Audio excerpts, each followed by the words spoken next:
what it takes to be a king? Is it birthright? Or is it something more magical? Today, we're rediving into one of the most famous legends of all time. The story of King Arthur and the Sword and the Stone. Get ready for a tale of destiny, magic, and a young boy who would change the course of history. Our story begins in a dark and chaotic time in Britain. The king, Uther Pendragon, had died without a clear heir, leaving the kingdom in turmoil. Knights and nobles all vied for the throne, and the land was torn apart by their constant fighting.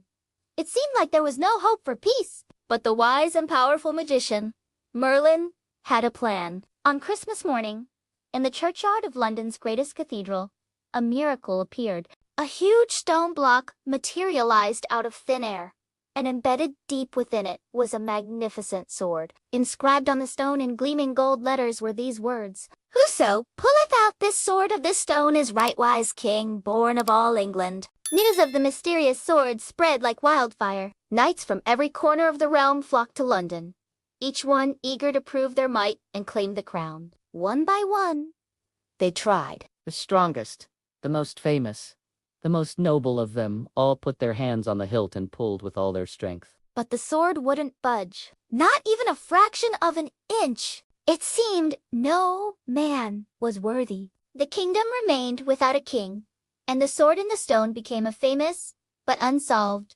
puzzle. Years passed. To keep the peace, a great tournament was announced in London on New Year's Day. Among those traveling to the tournament was a noble knight named Sir Ector, his proud son Sir Kay, and Kay's younger foster brother, a kind and humble boy named Arthur. Arthur served as Sir Kay's squire, always helping him prepare for jousts and battles. He had no idea of the incredible destiny that awaited him. On the day of the tournament, disaster struck. As Sir Kay prepared for his first joust, he realized he had left his sword back at their lodging. Annoyed, he ordered Arthur to rush back and get it. Arthur, ever loyal, raced back as fast as he could, but when he arrived, the inn was locked and empty. Everyone had gone to the tournament. What was he to do? Sir Kay needed a sword. Dejected, Arthur started back towards the tournament grounds. As he passed the churchyard, he saw it.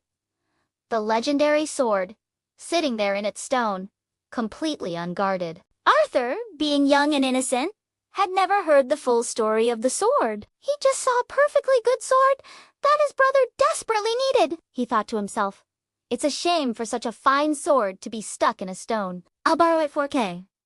So, with no one around, Arthur walked up to the stone. He placed his hands on the hilt, gave a gentle pull, and to his astonishment, the sword slid out as easily as if it were in water. He had no idea what he had just done. Holding the incredible sword, he ran back to the tournament and presented it to his brother. "Sir Kay?" Sir Kay immediately recognized the famous sword. At first, he was tempted to claim he had pulled it out himself. But when his father, Sir Ector, pressed him, Kay confessed that Arthur had brought it to him. Sir Ector, realizing the immense significance of this moment, took both boys back to the churchyard. He made Arthur put the sword back into the stone, which it slid into perfectly. Then he told Kay to try and pull it out. Kay tried with all his might, but failed. Then Sir Ector himself tried, and also failed. Finally, he turned to Arthur. "Try again," he said. Arthur, once again, grasped the hilt and effortlessly drew the sword from the stone. In that moment, Sir Ector and Sir Kay knelt before the young boy. They were the first to recognize him as the true King of England. Of course, the other nobles were outraged. How could this unknown boy be their king? They demanded he prove it again and again. Each time, Arthur was the only one who could pull the sword from the stone. Eventually, the common people who had witnessed this miracle cried out in one voice, "Arthur is our king." And so, with the legendary sword Excalibur in hand or so, some versions of the tale say Arthur began his reign, uniting the kingdom and founding the legendary Knights of the Round Table. The story of the sword and the stone isn't just about magic. It's a timeless tale about how true worthiness comes, not from power or status, but from humility, character, and destiny. It reminds us that heroes can come from the most unexpected places.